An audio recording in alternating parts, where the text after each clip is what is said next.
네, 어, 7주 2차시 영상 강의를 시작하도록 하겠습니다. 아까 우리 1차시 때 이야기한 바대로 4.2.5 경음화부터 살펴보도록 하겠습니다. 우리 강의 자료 3쪽이고요. 강의 자료 3쪽이고, 그리고 교재 105쪽을 함께 보면 됩니다.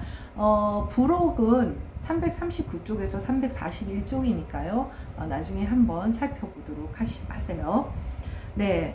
경음화는 사실은 이제 우리가 평상시에 실제 발음을 하는 데는 사이시옷과 관련되는 경음화 발음을 제외하고는 무의식적으로 이제 internalized라고 하죠. 내재화된 언어 지식으로 모국어 화자인 여러분이나 저는 가지고 있습니다. 역으로 이것을 학교문법에서 배우다 보니 오히려 부담스러울 뿐 실제로는 무의식적으로 잘 사용을 하고 있죠. 물론 사이시옷의 경우에는 불규칙적이고 예측 불가능한 것들이 많아서 좀 부담스러운 면이 있는데요. 일단 경음화의 경우는 사실은 이제 음성 어문론적인 측면에서 아주 오토매틱한 자동적인 그런 어떤 음성학적인 이유가 있는 경우가 있는 반면 전혀 그렇지 않은데 경음화가 되기 때문에 암기에 부담이 있는 그런 경우가 있습니다. 사실은 여러분들이 초중고등학교를 거쳐오면서 학교문법을 통해서 이미 다 숙지한 내용들이긴 하지만 어떤 방식으로 분류가 되었는가를 중심으로 한번 살펴보도록 하겠습니다.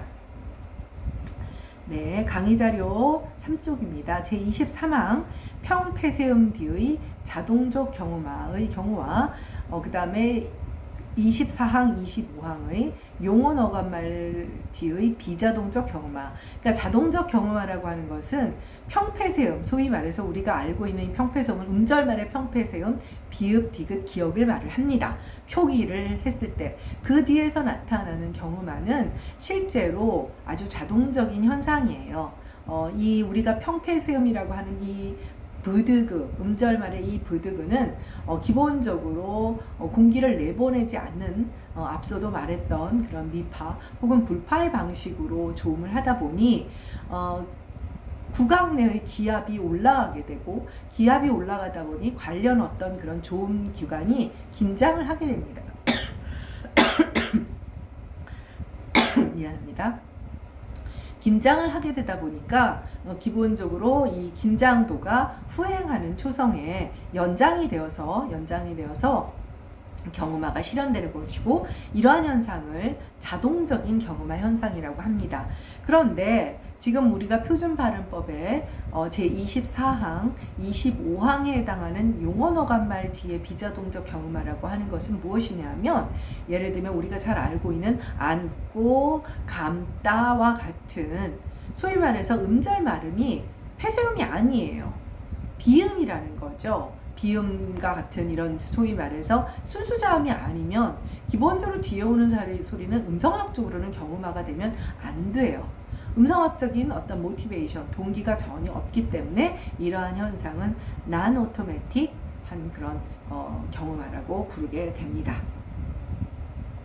네, 일단 그래서 개별 항목들을 살펴보도록 하겠습니다.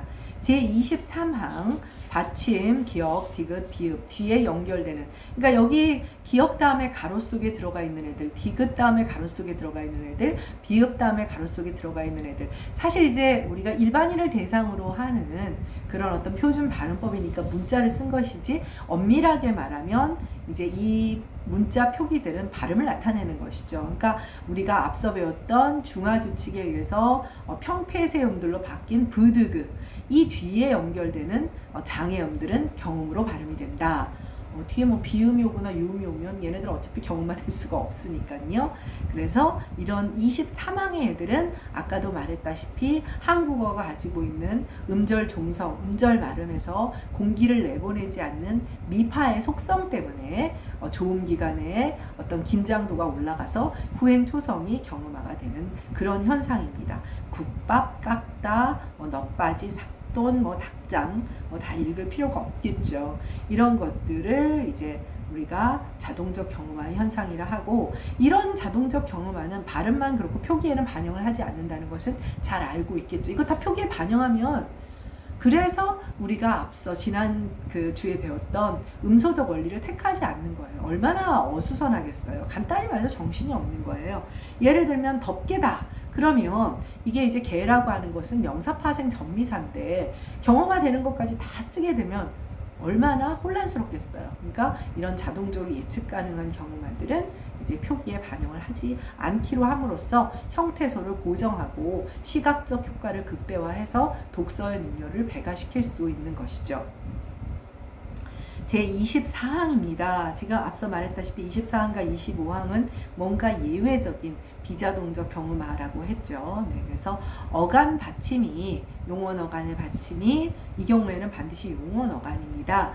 용언 어간의 받침이 니은 혹은 미음 혹은 니은 지읒도 가능하고 리을 미음도 가능합니다.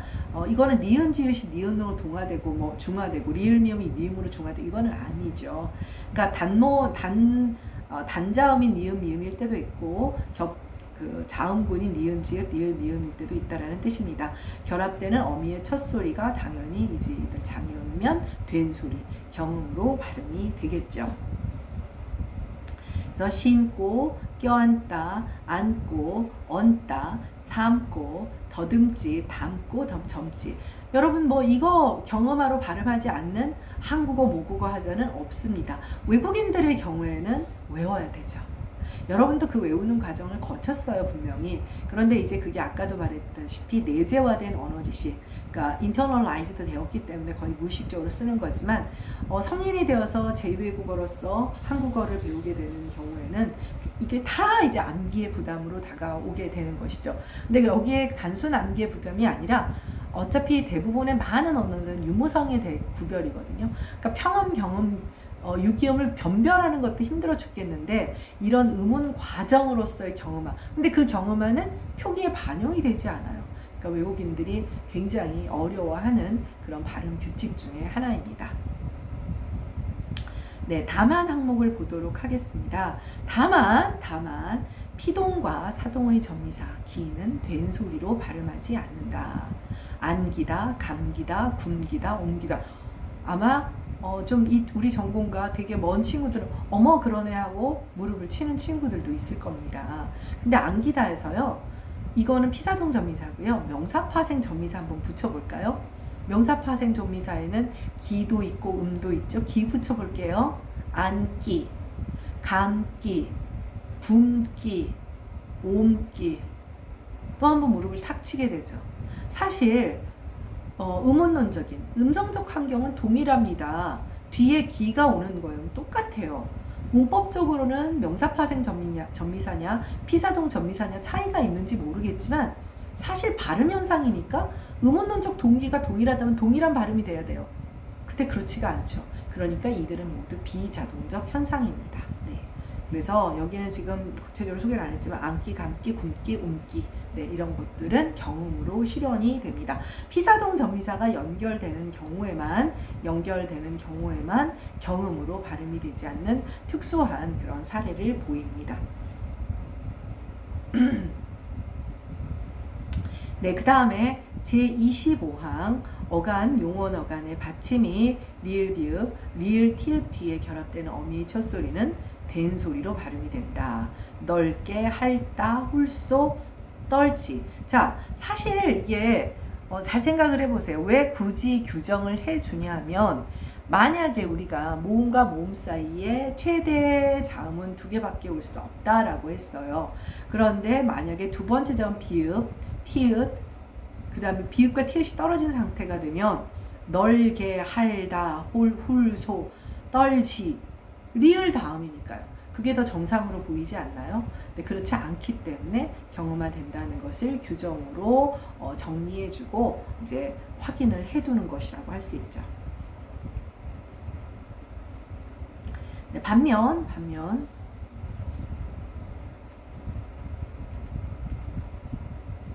네, 자 4쪽으로 넘어가도록 하겠습니다.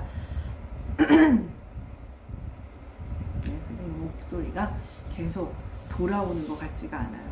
정말 선생님이 정말 마이크도 안 쓰고 정말 목청 좋다고 자랑했던 사람 중에 하나인데 좀 쉽지가 않습니다. 네.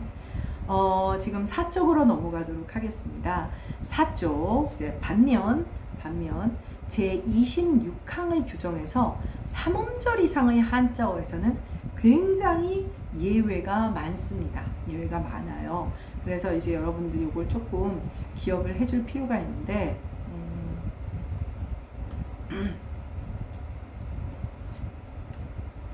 자, 한자어에서는 리을 받침 뒤에 연결되는 니은, 시옷, 지읒은 된소리로 발음이 되고, 다만 항목에 보면 같은 한자가 겹쳐나는 경우에는 발음이 된소리로 되지 않고 뭐 등등 이런 경우들이 있어요. 자, 봅시다.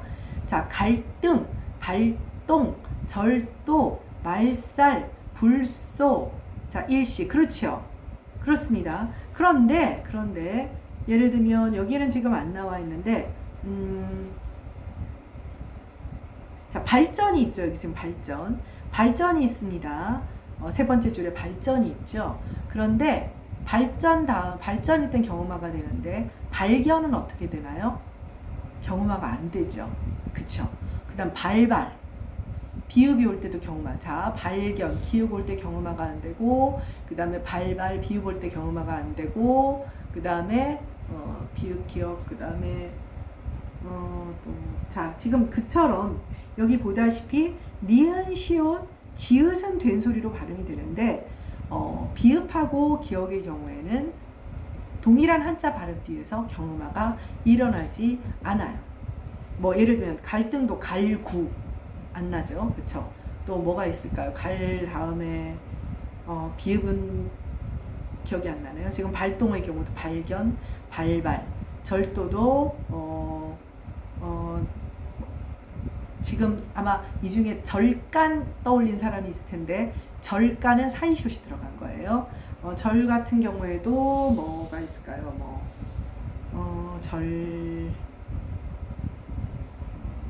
말살도 갑자기 생각이 안 나네요. 자, 어찌되었건 간에 기역이나 비읍이 오는 경우에는 경음화가 실현이 되지 않습니다. 그러니까 간혹 이제 사이시옷이 들어간 것들을 이제 구별하는 게 이제 힘든 문제인데 그것도 사이시옷의 경음화에서 얘기를 하도록 하고, 한자어의 경우에는 기본적으로 리을 받침 뒤에 소위 말해서 치음 계열이라고 말을 합니다. 리은, 시옷, 지읒 뒤에서 된소리로 발음이 됩니다. 자, 그 다음에 다만 같은 한자가 겹쳐진 단어의 경우에는 이제 허허실실 이럴 경우에는 절절하다 이런 경우에는 된소리로 발음을 하지 않는다는 것을 이제 여러분들이 기억을 해주면 됩니다. 네. 그 다음에 3음절 이외의 그 밑에 보시면 지금 우리 4쪽 보고 있어요. 3음절 예외의 유형들을 한번 살펴볼 필요가 있는데 리을로 끝나는 한자에 2음절 이상의 한자를 골세포, 별세개, 불성립, 열손실 이럴 때는 경음화가 실현되지 않고, 또 뭐 경찰, 그 다음에 대 이럴 때는 경찰대가 아니라는 거죠. 그래서 3음절이 음절수가 또 달라지면 또 굉장히 차이가 많이 나게 됩니다. 지금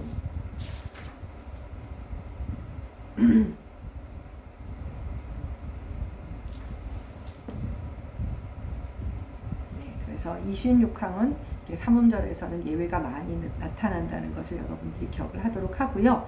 자, 그 다음에 27항으로 넘어가도록 하겠습니다.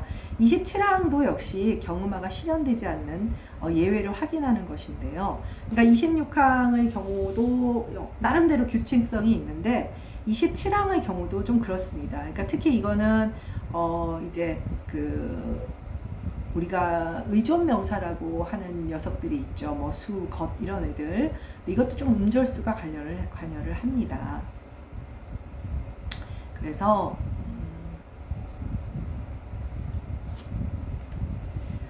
관형사형 리을 뒤에 연결되는 이런 기역, 디귿, 장애음들은 된소리로 발음이 되죠. 한 것을, 할 것을, 갈 때가 할 적에.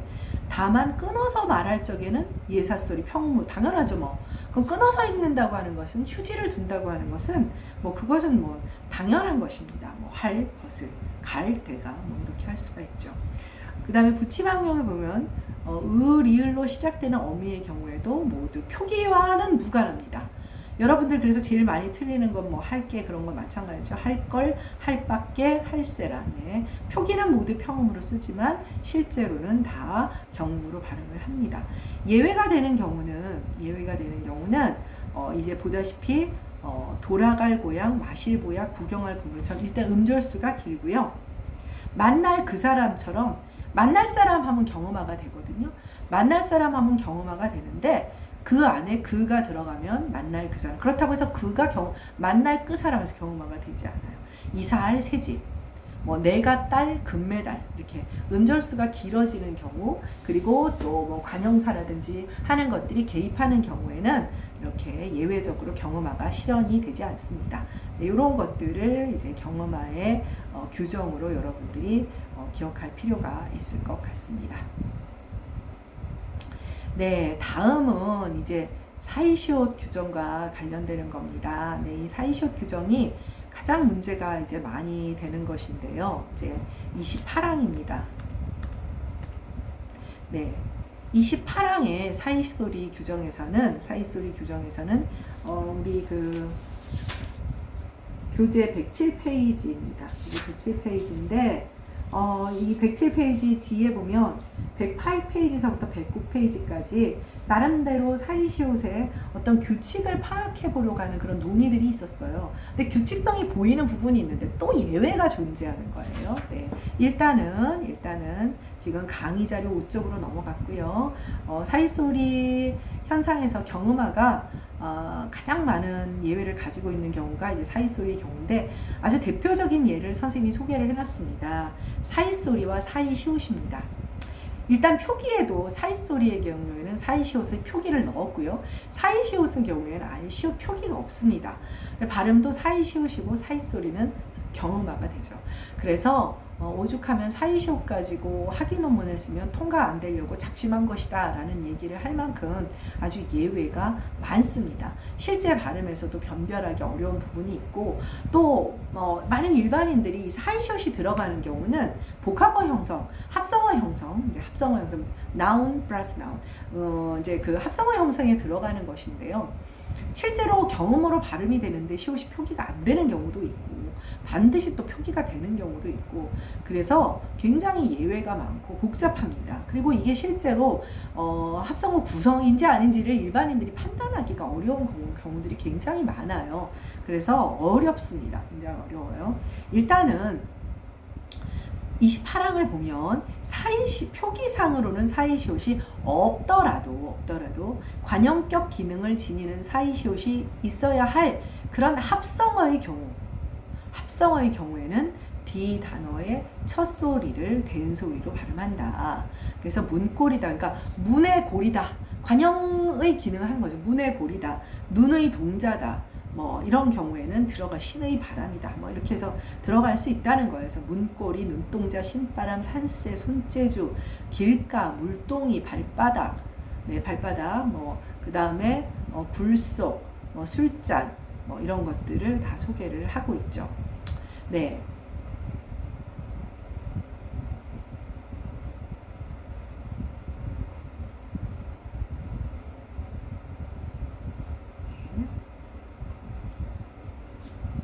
잠깐만요. 선생님이 뭘 하나 놓친 게 아닌가 싶어서. 네. 그리고 일단은 그래서 여러분들 같이 교재를 함께 하나 좀 봐줘야 되는데, 그래서 지금 28항에 지금 107페이지 28항은 이제 얘기가 끝났고, 그다음 108페이지와 108페이지와 109페이지를 한번 함께 살펴봐 주기를 바랍니다. 이제 이거는 김창섭 선생님이라는 분이 1996년에 사이시옷의 출연 조건을 한번은 확인을 해보려고 이제 논문을 쓰신 거예요. 그래서 지금까지 나온 논의 중에 가장 뭐라고 할까요? 가장 그래도 정리가 잘 된 그런 논문이다라고 보고 있습니다. 그래서 108페이지를 한번 여러분들도 동의를 할 수 있는지, 이런 규칙성이 있는지 한번 함께 고민하면서 보도록 하죠. 네, 그래서 교재 108쪽입니다. 네. 자, 사이시오 표기가 있을 수도 있고 없을 수도 있어요. 사이시오 표기가 없는 경우도 있다고 했죠. 네, 그래서 아침밥, 밤잠, 지금 첫 번째 108페이지의 첫 번째 그 회색 블락 안에 들어있는 것은 이제 그 사이시옷이 들어가서 합성어 구성을 하는 그런 타당한 경우입니다. 그래서 A가 B의 시간이 되는 경우, 아침밥, 밤잠, 겨울밤. A가 B의 장소가 되는 경우, 안방, 촌사람. A가 무정체언, 이거는 이제 유정, 생명을 갖고 있지 않은 거죠. B의 기원 혹은 소유주인 경우, 소래, 방울, 나뭇가지 이런 거죠. A가 B의 용도인 경우, 고깃배, 그러니까 배인데 고기를 잡는 배라든지, 이런 경우에는 사이시옷이 실제로 나타나느냐 안 나타나느냐는 별개의 문제로 사이시옷 구성이라고 보는 거예요. 사이시옷이 들어가 있는 합성어 구성어이라고 보는 반면, 그 두 번째는 사이시옷이 들어가지 말아야 하는 것이다. 반달, 뱀장어, 사슴벌레, 일단 경음화가 일어나지 않죠. 도토리묵, 그다음 불고기, 그다음 손발, 자 이렇게 돼 있어요. 그러니까 예를 들면 손바닥 할 때는 경음화가 일어나잖아요. 손바닥은 아마 이제 그 소유주 정도라고 생각이 되는 거예요. 손의 바닥. 그러나 손발은 병렬 구성이기 때문에 이제 사이시옷이 들어가지 않는다는 거죠. 네, 그러나 이러한 구별에는 예외가 상당히 많이 존재한다는 문제가 있어요. 그래서 사이시옷이 들어갈 구성인데 사이시옷이 들어가지 않은 경우, 예를 들면 가을고치, 말하자면 경음화가 안 일어나잖아요. 이런 동지주, 이런 경우들이 있고, 109페이지에 가보면 사이시옷이 들어가지 말아야 하는데 사이시옷이 들어간 머릿돌, 콧불소, 판잣집 이런 것들도 있다. 그래서 일단은 그러니까 지금 그 108페이지에 그 사이시옷이 들어가느냐 마느냐 이 구분과 같은 그나마 체계화된 구분은 그 전에 사실은 거의 없었어요. 근데 그래서 굉장히 이제 좀 정연한 편의 논의들도 가능했지만, 보다시피 그 이후에 이렇게 예외적인 것들이 너무 많다. 어휘가 얼마나 많습니까? 그래서 사이시옷 구성과 관련되는 것들은 그래서 발음도 좀 어려운 부분이 있어서 여러 가지 시험이 나오거나 할 때는 규정 안에 있는 것들을 주로 사용하고, 반드시 이제 국립국어원 편찬의 사전에 등재된 발음을 존중하여 시험을 냅니다. 그래서 여러분들한테도 내가 지난번에도 얘기했지만, 웬만하면 사전은 국립국어원 사전을 봐라. 네이버 사전이나 이런 사전들도 국어원 사전을 근거로 하지만 조금씩 차이가 있는 경우들이 있어요. 그래서 나중에 공적인 시험을 보거나 할 때는 출제자들도 반드시 공적 권력이, 왜냐면 포털이라고 하는 것은 공적인 것과는 조금은 다르죠. 기업과 관련이 있어서. 네, 그래서 여러분들이 요거를 좀 고려하여 살펴볼 필요가 있을 것 같습니다. 네, 다음은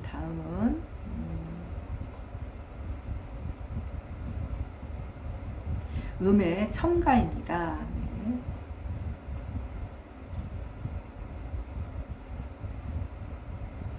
음의 첨가이고요. 네, 지금 자료로는 우적 연이어서 하고요. 교재는 109페이지 하단입니다. 음의 첨가도 여러분들이 흔히 잘 알고 있는 이제 니은 첨가의 경우인데, 역시 이것도 사이시옷과 관련이 되어 있습니다. 그 뒤에 가보면 이제 341쪽, 부록의 341쪽을 참고로 하면 될 것 같습니다. 음의 첨가, 네. 제29항입니다. 그 제29항은 우리 지금 교재 본문에서는 110쪽에 30항만 소개를 하고 있는데, 29항을 보면 니은 첨가에 대한 이야기를 하고 있고요. 그 다음 30항에서 사이시옷 발음에 대한 이야기를 합니다. 그래서 니은 첨가를 한번 살펴볼까요? 그러면 부록의 341쪽 한번 보죠. 341쪽 니은이 첨가되는 경우, 그래서 합성어미 341쪽 부록의 하단입니다. 합성어미 파생어에서 앞단어나 접두사의 끝이 자음이고 뒷단어나 전미사의 첫 음절이 야여요요일 경우에 니은 소리를 첨가하여 니냐 연요가 된다라고 해가지고 여러분들이 잘 알고 있는 그런 예들입니다. 솜니불, 혼니불, 막닐, 상닐, 맨잎, 꽃잎 이런 경우들이라고 할 수 있죠. 네. 그래서 이 342쪽에 가보면 또 예외도 있습니다. 그래서 이 경우에는 니은 소리를 첨가하는 경우가 수의적인 경우도 있죠. 이죽이죽일 수도 있고 이죽니죽일 수도 있고 야금야금이냐 야금야금이냐. 예. 아마 이제 야금야금 같은 경우 여러분들 한 번도 이 발음에 대해서 생각해 본 적이 없을 텐데요. 니은을 첨가한 야금야금이 더 일반적이고 야금야금도 있습니다. 그 다음에 금융이냐 금융이냐. 그쵸? 네. 그 다음에 욜랑욜랑이냐 욜랑욜랑이냐 네, 이런 것들이 있습니다. 그 다음 붙인 일은 니은 첨가 후에 유음화가 되는 예들이죠. 그래서 들하고 니은이 첨가되면 들릴, 그 다음 들릴, 립이 돼서 솔립 이렇게 되는 예들이고요. 두 단어를 이어서 한 단어로 발음하는 경우도 하나와 같이 준한다 여러분들이 참고를 하면 됩니다. 다만 맨 밑에 보면 625나 3.1절 같은 경우는 니은 첨가를 하거나 하지를 않습니다. 이거 학교 다닐 때 중고등학교 때 많이 나왔던 발음 시험에 많이 나왔던 그런 예들이라고 할 수가 있죠. 네, 그 다음에 이제 다시 우리 지금 강의 자료 5쪽으로 가보도록 하죠. 강의 자료 5쪽에 와보면 30항은 단순 니은 첨가가 아니라 사인시옷과 관련되는 그런 거예요. 그래서 표기된 사인시옷은 된 소리로 발음하는 것을 표기해주는 용도로 쓰이고 더불어 니은이 첨가된 경우를 밝혀주기 위한 용도로 쓰인다는 것이죠. 그래서 이 사인시옷 첨가에서 경음화를 나타내주는 경우도 있고 니은 첨가를 나타내주는 경우도 있어요. 그러니까 이거는 문법적인 기능은 사인시옷이에요. 문법적인 기능은 근데 발음을 할 때는 경음화가 되는 경우도 있고 그 다음에 니은이 첨가가 되는 경우도 있다라는 것을 아마 알고는 있겠지만 이게 합성어 구성의 사인시옷 구성과 관련이 된다는 것은 잘 판단하지 못한 사람들도 많을 겁니다. 네. 네, 그래서 제30항 사인시옷이 붙은 단어는 다음과 같이 이제 발음한다. 기역, 니은, 기역, 디귿, 비읍, 시옷, 즉 장애음들이죠. 사인시옷이 올 때는 경음으로 발음을 한다. 경음으로 발음한다. 그렇게 되어 있죠. 그래서 원래대로 말하면 얘는 디귿 발음을 한 셈이 되는 겁니다. 냇가, 샛길, 뱃속, 뱃전 이렇게 되는 거죠. 반면 사인시옷 뒤에 비음, 니은, 미음이 오면 이때는 니은으로 발음한다. 원래 디귿이었으니까 비음화되어서 콧날, 그 다음에 아랫니, 이거는 이제 비음화를 겪었다라고 보는 것이고 결합되는 경우는 니은으로 발음한다. 이게 이제 전형적으로 이제 니은이 일종의 첨가를 보이는 경우라고 할 수가 있어요. 베갯잎, 깻잎, 나뭇잎 이렇게 되는 거죠. 네. 그리고는 니은이 첨가된 이후에 그 니은 때문에 비음화를 겪어서 나뭇잎 이런 방식으로 발음이 되는 거라고 할 수가 있습니다. 네. 여러분들 이제 보다시피 이제 6쪽으로 넘어갔습니다. 네, 6쪽입니다. 사이소리 관련 표준 발음법 규정을 보면 이 동일한 사이소리 현상을 발음하는 방법에 대해서 표준 발음법이 28항, 29항, 30항 자그마치 3곳에서 언급하고 있는 것을 알 수가 있어요. 제28항은 사이소리 현상이 표기로 드러나지 않고 된소리로 발음되는 그런 현상만을, 그런 경우만을 제시해서 이제 공지를 해주고 있는 것이고요. 제29항은 소미불처럼, 솜니불이죠. 사실 선생님 지금 방금 소미불이라고 했어요. 니은이 첨가되지 않은 방식으로 소미불 하는 사람도 있는데 비표준 발음입니다. 네. 솜니불처럼 역시 사이소리 현상이 표기로 드러나지 않고 이번에는 니은이 첨가되는 경우를 위해서 설명을 하고 있습니다. 반면 30항은 사이소리 현상을 사이시옷으로 표기하는 경우를 위한 것이되 이를 된소리 혹은 디귿소리 첨가와 니은이 첨가되는 경우로 구별을 해주고 있는 것이죠. 그래서 28항, 29항, 30항은 연결시켜서 여러분들이 좀 기억을 하고 있을 필요가 있습니다. 그러니까 개별적인 발음에서 여러분들이 이해를 못하는 것은 없으나 지금 특히 30항 같은 경우는 어떻습니까? 표기로 드러나고 있죠. 표기로 드러나고 있으면서 그것을 경음으로 발음하는 경우, 니은이 하나 더 나는 경우, 니은이 두 개 더 나는 경우. 그러니까 일반인들을 위해서 쉽게 설명을 하는 거죠. 니은이 덧난다기보다는 디귿이 디귿으로 사이 시옷이 디귿으로 이제 바뀌고 그 디귿이 니은으로 비음화한 것이고 반면에 세 번째 경우에는 니은 첨가 이후 이제 비음화까지 같이 일어난 그런 현상이라고 할 수가 있습니다. 네, 그래서 요거를 좀 기억을 하도록 하고요. 그 다음에 연습 문제에 보면 선생님이 늘 계속 말하지만 연습 문제는 시험 범위는 아닙니다. 시험 범위는 아니고요. 여기에 그 111페이지 교재 111페이지 하단을 보면 발음 실태 조사를 한 거예요. 그러니까 이제 실태 조사를 한 이유는 사람들이 도대체 이 특정의 단어들에 대해서 특정의 단어 일반인들한테 지금 사실 우리 표준 발음법이나 이런 것들도 일반인을 대상으로 하는 거거든요. 일반인으로 대상을 하니까 니은 하나 덧나니 두 개 덧나니 사실 암기 부담을 많이 주는 것이죠. 그러나 비음하니 평폐세음하니 그런 걸 설명할 수가 없고 그렇다 보니까 이렇게 설명을 하는 건데 이제 국립국어원에서 개별 이제 빈도수 이제 공시 한국어에서 한국어의 공시태에서 많이 쓰는 단어들을 중심으로 해가지고 이 단어들은 사이시옷의 형태를 어떻게 반영하고 있느냐 이제 경향성 텐던시를 조사를 해본 거예요. 해봤더니 돌담 같은 경우는 돌담의 경우에는 이제 제보자를 봤을 때 경음으로 발음하는 것이 62.29% 더 많았다는 것을 알죠. 그러니까 돌담보다는 돌담이 많았다는 것이고 112쪽으로 가보도록 하겠습니다. 여러분들 발음은 어떤가 보세요. 나는 산들바람이에요. 경음으로 발음했죠. 역시 그런 경험이 많긴 했지만 생각보다 굉장히 많은 사람이 산들바람으로 지각을 했고요. 자, 그 퍼센테이지를 보지 말고 한번 자기를 생각해줘요. 동아줄이에요. 나는 동아줄입니다. 경음으로 발음하는데 역시 경음이 많네요. 자, 막내동생이에요. 막내동생.